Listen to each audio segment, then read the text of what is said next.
주님께서 여러분과 함께 송 요한이 전한 거룩한 복음입니다.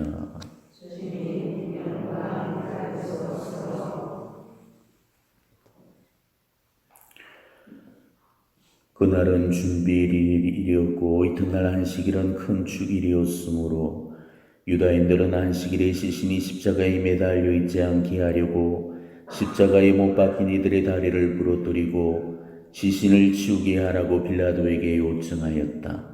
그리하여 군사들이 가서 예수님과 함께 십자가에 못 박힌 첫째 사람과 또 다른 사람의 다리를 부러뜨렸다.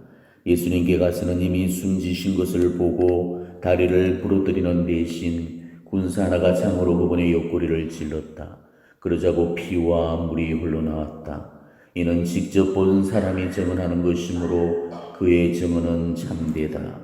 그리고 그는 여러분이 믿도록 자기가 진실을 말한다는 것을 알고 있다.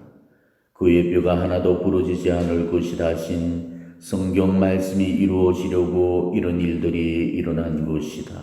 또 다른 성경 구절은 그들은 자기들이 찌른 일을 바라볼 것이다 하고 말한다. 주님의 말씀입니다.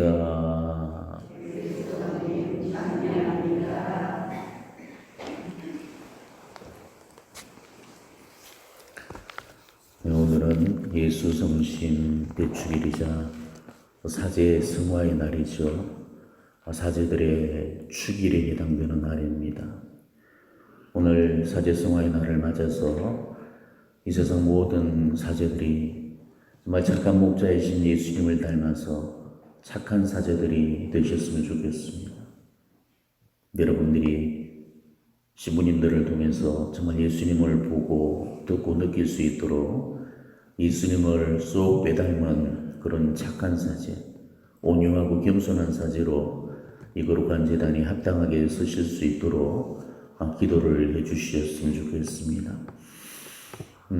사제성화의 날은 사제들한테는 잘 살기를 결심하는 날이지만 신자들한테는 사제들이 잘 살도록 기도해주는 그런 날입니다. 사제가 잘 살아야 신자들이 잘 살게 되는 거죠. 오늘날 우리 신자들의 신심이나 영성이 엉망진창이 되었던 그 이유도 사제들이 잘못 살기 때문입니다. 그렇기 때문에 신부님들을 위해서 더 많이 기도해야 될 중차대한 책무가 맡겨진 거죠. 신부님들을 위해서 기도건 절대 놓지 마시고 게을리하지 마시고 사제들이 성화를 이룰 수 있도록 계속 지속해서 기도해 주실 것을 다시 한번 당부를 드립니다. 이번 한 달은 예수 성심 선물로서 우리를 예수님의 거룩한 마음으로 초대를 하고 있어요. 우리는 예수님의 마음을 느끼고 내 마음이 예수님의 마음이 되어야 됩니다. 우리가 예수 성심의 사랑을 깨닫는다면 아마 예수님을 눈물 없이 만날 수는 없을 겁니다. 우리를 너무나도 끔찍이 사랑하시기 오늘도 이 성제성사 안에 현존해 계십니다. 우리와 함께하고 싶어서 지금도 이 복된 성사 안에 작은 재령 속에 숨어 계시고 지금도 저 좁고 답답하고 캄캄한 감시 속에 갇혀 계시는 거죠. 사랑의 수인이 되고 사랑의 포로가 되어서라도 우리와 함께하고 싶은 그런 예수님이십니다. 도대체 얼마나 사랑하시면 이렇게까지 사랑을 구걸하시는 거겠습니까? 우리가 예수님의 사랑을 어떻게 다 이해할 수 있을 것이고 예수님의 사랑에 어떻게 다 보담하면서 살 수 있겠습니까? 아마 우리는 죽어다 깨어나도 예수님의 사랑을 다 이해하지 못할 거고 그분께 진 사랑의 빚을 다 갚아내지 못할 거예요. 당신의 생명까지도 희생하시고 벗을 위해서 목숨까지 내어주셨던 그 가없는 사랑이셨습니다. 저 십자가를 한번 올려다 보십시오. 하나님께서 우리를 얼마나 사랑하시는지 그 사랑의 진실성을 보여주시는 결정적인 증거물이 바로 저 십자가예요. 우리는 바로 저 십자가를 바라보면서 하나님이 당신 목숨과 바꿀 만큼 우리를 사랑하신다는 것을 알게 되었습니다. 얼마나 사랑했으면 목숨까지 다 바칠 만큼으로 사랑할 수 있겠습니까? 누군가를 위해서 죽을 수 있다는 것은 이거는 보통의 사랑을 갖고는 안 되는 거죠. 조금 사랑해서도 안 됩니다. 많이 사랑해서도 안 됩니다. 온통 전부 사랑해야만 가능한 일이에요. 아무리 나를 사랑해주는 남편이나 아내도 내가 죽으면은 으로는 주지만 따라가 주지는 않잖아요. 나 대신 죽어주지도 않습니다. 그러니까 십자가의 사랑은 남을 위해서 죽을 만큼의 사랑을 못 해보고서는 절대로 깨닫지 못하는 그런 신비인 겁니다. 제가 신학을 공부하면서 풀리지 않는 수수께끼 한 가지가 있었어요. 왜 주님은 인류 구원을 위해서 그때요 저런 십자가를 지고 돌아가셔야만 하셨을까? 말씀 한마디로도 우주 만물 삼라만상을 창조하신 분이라면은 얼마든지 고상하고 수월한 방법으로 우리 인류 구원을 이룰 수 있었을 텐데 왜 하필이면은 저렇게 무식하고 극단적인 방법에 있어서 우리 인간을 구원하려고 하셨을까? 이게 저한테는 늘 풀리지 않는 의문이었습니다. 물론 신학적으로 풀이한 여러 가지 답이 있지만 어느 것 한 가지도 명쾌하게 설명을 해주지 못하고 있었습니다. 그런데 저는 그 답을 훗날에 시편 49장 8절에서 9절 말씀에서 찾게 되었어요. 시편은 이렇게 노래하고 있습니다. 사람이 사람을 결코 구원할 수 없으며 하나님께 제 몸값을 치를 수도 없다. 그 영혼의 값이 너무나도 비싸온제나 모자란다. 그가 영원히 살기에는 구름을 아니 보기에는, 구릉이라는 것은 연옥 지옥의 그런 구릉이를 이야기하는 거죠. 예수님이 십자가상에서 죽어야 됐던 이유를 이보다도 더 명확하게 설명해 주는 대목은 없습니다. 인간을 구원하는 데 있어서 너무나 비싼 값이 지불이 되어야 했기 때문이죠. 왜? 우리 각자의 영혼의 값이 너무나 비싸기 때문이고, 인간은 자기 영혼의 값을 지불할 능력이 없고 제 몸값을 치를 능력이 없기 때문입니다. 그러니 우리가 얼마나 가치를 지닌 존재로 창조되었는가를 보십시오. 하나님의 모상을 따라서 창조된 우리는 정말 값을 매길 수조차 없을 만큼 무한한 가치를 지니고 있는 존재들이에요. 하나님의 피와 맞바꾸고 하나님의 목숨과 맞바꾸었어야 비로소 몸값이 지불될 정도로 그만큼 고귀하고 신성한 존재들이라는 겁니다. 저는 인간의 공로로는 용서받을 길이 없고 오로지 하나님의 피만이 구원을 가져다 줄 수 있었기 때문에 하나님은 부득이 당신의 하나뿐인 외아들을 치셔야만 했죠. 영혼의 값이 너무나도 비싸고 언제나 모자라기 때문에, 그래서 예수님의 피가 필요했던 겁니다. 예수님의 피만이 바로 하나님의 용서를 받아낼 수 있었기 때문이죠. 그래서 지금도 우리는 하나님의 자비를 청하면서 예수님의 순환을 보시고 자비를 베풀어 달라고 비는 거죠. 예수님의 순환을 보시고 저희와 온 세상이 자비를 베푸소서. 바로 성부 하나님의 진노를 풀어드릴 수 있는 힘은 바로 저 당신 외아드님의 십자가의 공로에서만 나오게 되는 겁니다. 지금 이 세상은 타락한 인류의 죄악을 벌하시려는 하나님의 진노가 준비가 되고 있습니다. 그래서 성모님은 20세기 이후에 여러 발언에서 그리고 다락방 메시지에서 누누이 말씀하고 계십니다. 하나님 진노의 잔이 가득 찼고 이미 흘러 넘치고 있다. 이런 말씀들을 약방의 감초처럼 늘 내어놓고 계셨습니다. 성모님은 당신 아드님께서 고귀한 피를 흘려서 비싼 값을 치르고 구원했던 그 인류가 창조주 하나님을 버리고 다시 이교도화되고 있음을 기탄을 하셨죠. 하나님께 돌아오지 않고 하나님의 상한 마음을 외려드리지 않는 그런 인간의 오만함을 벌하기 위해서 하나님의 징벌이 준비되고 있다고 하셨습니다. 인류가 저 십자가 사건을 잊음으로써 더욱더 타락의 길로 걸어가고 있는 거죠. 십자가 사건은 절대 우리가 잊어서는 안 되는 사건입니다. 그거를 잊는 게 바로 배은망덕이고 불법이고 무관심입니다. 예수님이 누구 때문에 저런 고통을 받으셨고 누구 때문에 돌아가셨는가를 안다면 우리가 그날의 일을 어떻게 잊을 수가 있고 잊었어야 되겠습니까? 예수님이 왜 죽었냐고 물으면 우리는 그저 교과서적인 답만을 내어놓죠. 하나같이 인류 구원을 위해서라고 답을 합니다. 하지만 그 인류 속에 내가 포함되었다는 사실을 간과해버릴 때가 많아요.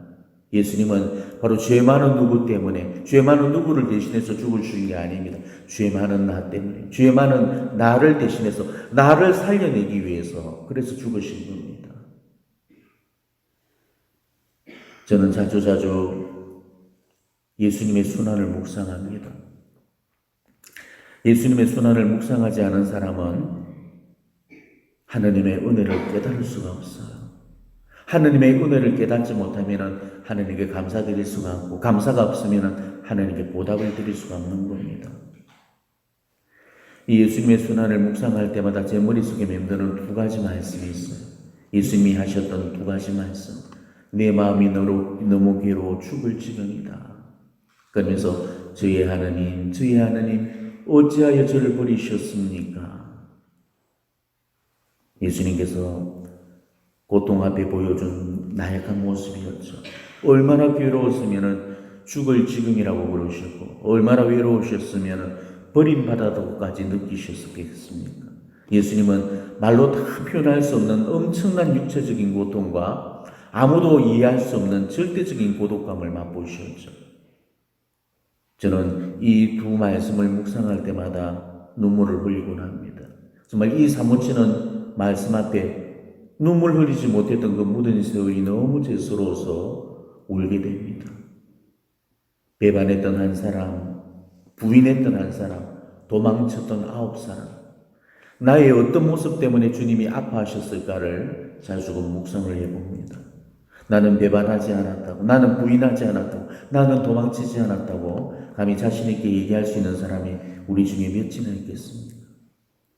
일상에서 숱하게 보여주고 있는 그런 비겁한 모습들, 또 나약한 모습들, 그 하나하나가 다 배반이고 부인이고 도망인데, 그 모습이 바로 예수님을 힘들게 하고 지치게 하고 아프게 하고 슬프게 하는 건데, 어째서 내가 배반을 안 했다고, 부인을 안 했다고, 도망을 안 갔다고 그렇게 말할 수 있겠습니까?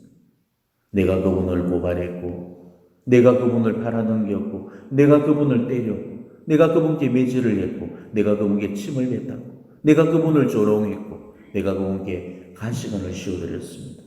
그분은 내가 때린 매에 멍이 드셨고, 내가 때린 매에 아파하셨고, 내가 때린 매에 쓰러지셨죠. 내가 예수님을 제일 크게 때리고 제일 많이 울렸던 그런 장본인입니다. 지난 시절의 전과를 들여다보면 아마 우리 모두 인정하지 않을 수가 없을 겁니다. 저의 죄악과 또 여러분의 죄악, 이런 우리 모두의 죄악이 예수님을 찔렀습니다. 나의 매질과 여러분의 매질, 우리 모두의 매질이 그분의 살을 찢어놓았습니다. 저의 죄악과 여러분의 죄악, 우리 모두의 이 죄악의 무게가 그분을 3번씩이나 넘어뜨렸습니다. 지금도 우리가 짓고 있는 죄악과 악행이 예수님의 십자가에 세우고 있는 거죠. 오늘도 우리 앞에 세워지는 저 십자가를 보십시오. 저 십자가는 예수님 사랑의 표식입니다. 나를 얼마만큼 사랑하고 계신다는 것을 증명해주는 사랑의 증표예요. 내가 아무리 큰 죄를 짓고 내가 아무리 많은 죄를 지어도 그분의 용서는 내 죄를 감싸고 그분의 자비가 내 약함을 덮어주게 되십니다. 지금 저 십자가에서 외치는 소리가 들리지 않으십니까? 십자가에 매달리신 예수님께서 죄 중에 있는 우리를 바라보시면서 외치고 계십니다. 내가 너의 죄를 대신 짊어졌노라. 내가 오늘 너를 위해 죽었노라. 저 십자가를 보면서 나를 위해서 죽으신 예수님의 사랑 앞에 과연 눈물이 흐르고 있는가를 물어보십시오. 저분이 왜, 무엇 때문에, 누구 때문에 저 모습으로 달려 계신가를 우리는 분명히 아셔야 됩니다. 우리가 지금 짓게 되는 가장 큰 죄가 뭔지 아십니까? 그저 눈물도 없고 슬픔도 없이 아무런 감정도 없이 그냥 저 무덤덤하게 저 십자가를 바라다 보는 거, 그게 바로 죄입니다. 저 십자가가 오늘도 나를 위해서 세워지고 있는데도 십자가 앞에서 울지 못하는 그 뻔뻔함이 우리의 가장 큰 죄가 되는 겁니다. 스가랴는 이렇게 말씀했습니다. 그들은 나를 곧 자기들이 찌른 이를 바라보며 외아들을 읽고 고가되시 그를 위해 고가고 마다들을 읽고 슬피 울듯이 그를 위하여 슬피 울 것이다. 마찬가지로 우리도 바로 저 십자가를 바라보면서 저 십자가 앞에 정말 회개의 정을 바라면서 눈물을 회복시켜야 됩니다. 죄서로서 울고 고마워서 울 수 있어야 됩니다. 정말 오늘 이 하루만이라도, 오늘 딱 한 번만이라도 십자가에 사무치는 저 외침에 마음을 열고 예수님의 죽음 앞에 내 죄악을 충분히 회개하는 그런 참여의 시간을 가져보셨으면 합니다. 우리가 저 십자가의 사랑을 보답하는 길은 예수님의 은혜를 잊지 않고 예수님의 사랑 안에 살아가는 거예요. 예수님은 오늘 우리에게 요청하십니다. 너희는 내 사랑 안에 머물러라. 우리가 세상을 사는 힘은 오로지 예수님 안에서만 흘러나오게 됩니다. 예수님만이 우리에게 신적인 생명을 주실 수 있지요. 우리는 예수님으로 말미암아 살고 예수님의 그 신적 생명으로 살아가야 되는 겁니다. 우리가 예수님의 성심 안에, 예수 성심의 사랑 안에 머물러 있어야 될 이유는 우리는 예수님 없이는 아무것도 할 수 없기 때문이죠. 그래서 예수님은 너희는 내 사랑 안에 머물러라 라고 하셨던 겁니다. 한번 따라해 볼까요? 너희는 내 사랑 안에 머물러라. 네, 힘든 길을 가고 외롭고 슬플 때도 바로 이 말씀을 항상 되뇌도록 하십시오. 하나님의 모든 은총들이 자비의 셈이신 예수 성심을 통해서만 흘러나옵니다. 우리는 포도나무이신 예수님 안에서 그 생명의 수액을 끊임없이 공급받아야 되는 그런 가지들이에요. 송충이는 솔잎을 먹어야 삽니다. 누에는 뽕잎을 먹어야 살죠. 송충이가 다른 잎에 눈을 들이는 순간 송충이는 반드시 죽게 됩니다. 우리가 예수님 말고 다른 데 눈독을 들이면 우리 영혼의 생명도 끝장이 나게 됩니다. 우리는 예수님 안에서만이 가장 행복한 그 사랑의 삶을 살아갈 수가 있는 거죠. 이 세상 것들이 우리한테 위로가 되고 힘이 되고 의식거리가 되어주던가요? 우리는 지금 이 세상이 주는 거짓된 기쁨, 거짓된 평화, 가짜 행복들을 이미 다 경험해봤습니다.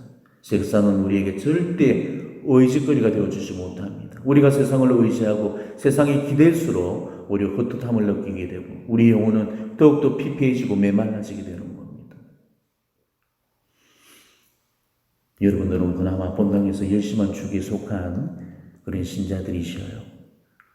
기도도 체험을 하셨고 또 예수님의 사랑이 어떤 건지도 체험을 하셨을 겁니다. 그렇지만 처음부터 그러지는 않으셨을 겁니다. 다들 예전에는 세상적으로 잘 나가던 그런 분들이셨죠. 세상적으로 얼마나 화려하고 버라이어티하게 살았습니까? 솔잎도 먹고 뽕잎도 먹고. 근데 어디 그것만 먹었습니까? 이 입 저 입 옮겨다니면서 여기 기우 저기 기우 그러면서 정말 세상적으로 할지 못할지 다 해보고 그렇게 살아가 오셨을 겁니다. 그러다가 어느 날 정말 예수님께 붙들려서 회개하고 지금은 예수님 사랑의 포로가 되어버렸잖아요. 예수님 발견하면서 우리가 깨달았던 게 뭐였습니까? 인생이라는 게 얼마나 허망하고 무상한지, 그리고 그 세상이 얼마나 거짓 행복과 가짜 행복으로 가득 찼는지 우리는 다들 그것을 발견했을 겁니다. 저도 그랬어요. 예수님께 눈을 뜨고 보니까 그제서야 제 눈에 보였던 게 다 허상이었고 신비로였다는 것을 깨달았습니다. 세상이 주는 그 거짓된 행복에 홀려서 속고 살았던 그 세월들이 그렇게 아까운 거였습니다. 예수님 없이 인생을 노닥거리면서 까먹었던 그 세월이 그렇게 후회가 되는 거였습니다. 지금 저한테 남겨진 후회 한 가지가 뭔지 아십니까? 내가 좀 더 예수님을 일찍 알았더라면, 내가 좀 더 일찍 회개했더라면 이게 제 인생에 남겨진 마지막 후회입니다. 여러분은 지금 예수님 없이 살라고 하면 살 수 있겠어요? 예수님 없는 삶을 상상조차 할 수 있겠습니까? 아마 이제 우리는 예수님 없이는 못 삽니다. 예전에는 예수님 없이도 잘 살았지만 그때는 너무너무 무지했기 때문에 그랬던 거고 예수님을 알고 난 지금은 예전과는 달라요. 정말 한 날 한시도 예수님을 떠나서 살 수가 없어. 예수님 없는 삶을 상상조차 할 수가 없는 겁니다. 이제 우리는 예수 성심의 그 따뜻한 품을 잊을 수가 없고 떠날 수가 없어. 그 품에서 우리가 얼마나 위로를 받았고 얼마나 큰 평화와 기쁨을 맛보았습니까? 성체 안에 계신 예수님은 언제나 우리들에게 힘과 용기와 위로와 기쁨과 희망을 주셨습니다. 삶에 지쳐서 정말 고단하고 피곤할 때는 힘이 되어 주셨죠. 일과 사람이 부대껴서 힘들고 상처받는 날에는 위로를 주셨고, 걱정 근심에 붙들려서 불안에 떨 때는 용기를 주시고, 실망과 좌절이 밀려올 때는 희망을 선물해 주십니다. 성체 예수님은 정말 우리한테 있어서 부족한 모든 것들을 다 채워주십니다. 우리가 예수님께 손을 내밀면 예수님은 우리에게 당신의 그 전부를 다 내어주십니다.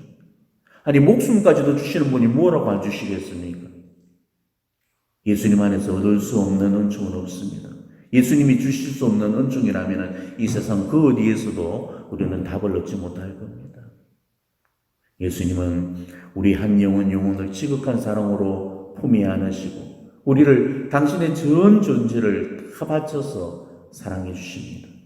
예수님이 우리를 얼마나 사랑하는지를 안다면 우리는 예수님의 사랑 앞에 울며 까무러치게 될 겁니다. 그 제자정령님과 저는 교구 주보에 강론을 쓰면서 제 강론 제목을 죽어서도 그리운 이름이라는 그런 제목의 글을 썼습니다. 근데 그 글은 허투루 정한 글이고 제목이 아니었습니다. 저는 예수님을 진짜로 그런 분으로 체험을 했죠. 저한테서 예수님은 진짜 죽어서도 그리운 이름입니다. 저는 정말 예수님이 미치도록 보고 싶습니다.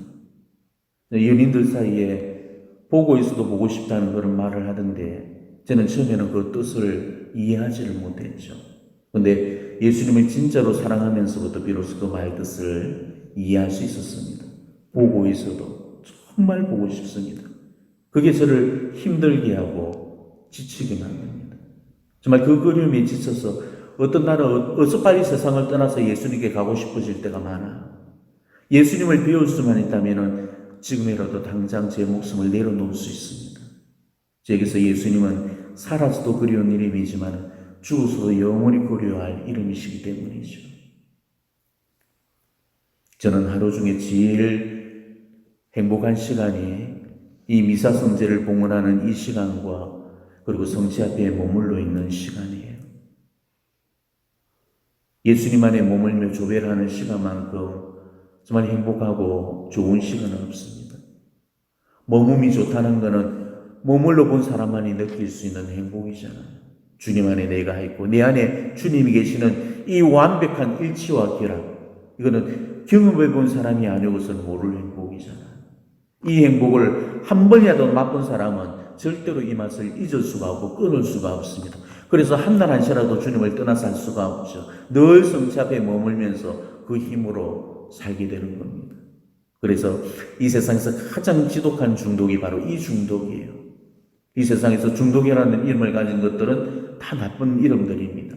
알코올 중독, 마약 중독, 쇼핑 중독, 도박 중독, 게임 중독 등등.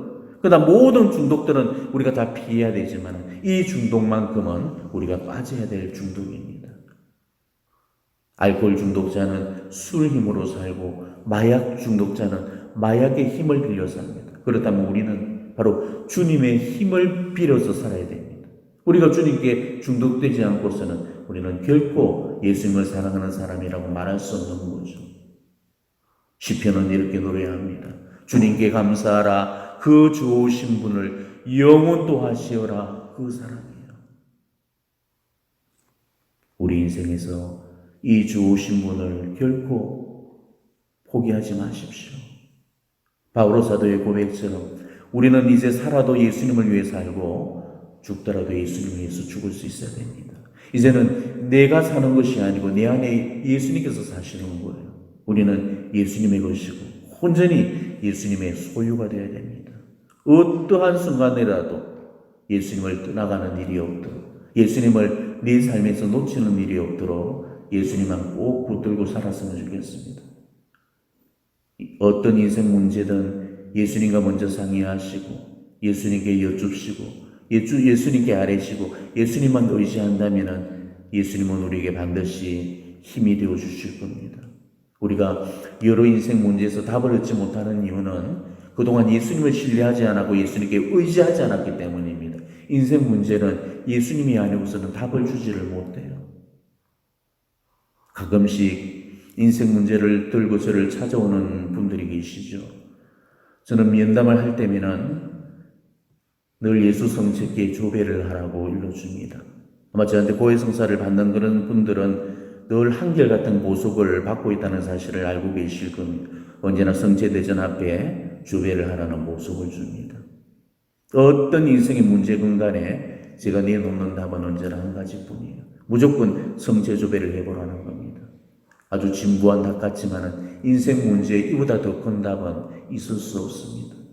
우리 삶에 답이 보이지 않을 때 예수님께서 그 답을 찾아주십니다. 예수님의 현존성에 머물게 되면 안 보이던 것들이 보이게 되고 감겨있던 것들이 떠이게 돼요. 예수님을 청하는 순간에 그분께서 내 삶에 깊숙이 개입해 주시는 겁니다.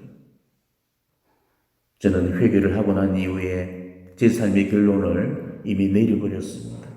예수님을 붙드는 게 성공이고 예수님을 떠난 삶은 무조건 실패라는 거예요.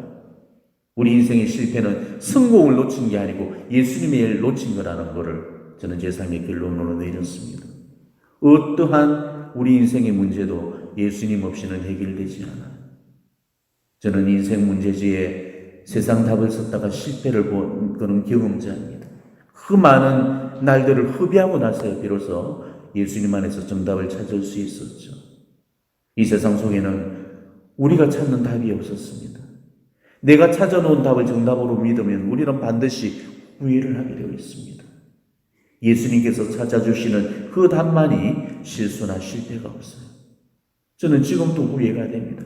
왜 좀 더 일찍 이 진리를 깨우치지 못했는지 그게 너무나도 안타까운 겁니다. 힘들고 또 혹은 어렵고 외롭고 괴롭고 속상하고 섭섭하고 또 답답하고 억울한 순간이 얼마나 많습니까? 이런 순간에 예수님 안에서 위로받기를 바랍니다. 예수님의 사랑은 상처받는 우리 영혼을 위로해 주십니다. 어떠한 그런 한숨과 소용과 탄식과 신음에도 우리 예수님은 귀를 열어주시고 우리에게 응답을 내려주십니다. 절대 인간에게 의지거리를 삼지 마십시오. 사람들이 우리에게 무슨 도움을 주고 무슨 의지거리가 되겠습니까? 그래서 시편은 이렇게 말합니다. 주님 안에 피신함이 훨씬 낫도다. 사람을 믿기보다 훨씬 낫도다. 주님 안에 피신함이 훨씬 낫도다. 수령을 믿기보다 훨씬 낫도다. 우리는 힘든 상황에 처하게 되면은 누군가로부터 위로를 받고 싶어 합니다. 그런데 바로 그 순간이 예수님께서 나와 가장 가깝게 현존하시는 순간인데도 우리는 그거를 놓쳐버립니다. 바로 그 순간에 우리의 가장 가까운 이웃은 예수님이시잖아요. 예수님께서 내 가장 가까이서 지금 손을 내밀고 계신데도 우리는 예수님께로 달려가지 않고 옆집으로 달려가게 됩니다. 정말 의지해야 될 의짓거리는 의지를 하지 않고 의지하지 말아야 될 헛짓거리에만 헛짓을 하고 있는 거죠. 베텔 엑체나의 비오신 분님은 이렇게 말씀하셨습니다. 사람들한테서 위안을 받을 생각은 하지 마십시오. 그들이 어떤 위안을 줄 수 있다는 말입니까? 감실 앞으로 나아가십시오. 거기서 여러분의 마음을 털어놓으십시오. 위안은 거기서 찾을 것입니다. 바로 예수님만이 우리의 힘이 되어주시고 우리의 위로가 되어주시고 우리의 기쁨이 되어주시고 우리의 희망이 되어주십니다. 우리가 정말 예수님과 함께 한다면 우리는 어떤 어려움들도 다 감당해낼 거고 승리하는 삶을 살 수 있을 겁니다. 예수 성심 성을 보내면서 정말 예수님께 모든 걸 다 바칠 수 있는 그런 한 달이 되셨으면 합니다. 내가 온전히 정말 예수님의 차지가 될 수 있도록 나 자신과 그리고 내게 딸려있는 모든 소유한 것들, 내 의지, 내 뜻, 내 마음, 내 생각까지 모조리 다 드릴 수 있었으면 좋겠습니다. 그러면 예수님도 온전히 나의 차지가 되어주실 겁니다. 나를 당신께 드리면 당신도 나에게 당신을 주실 거고 나를 드리는 만큼 당신을 주실 겁니다. 예수님께 내 모든 것들을 다 드려서 정말 예수님께로부터 예수 성심의 풍성한 자비와 은혜를 차고 넘치도록 받으시는 그런 한 달이 되시기를 진심으로 축원합니다. 아멘.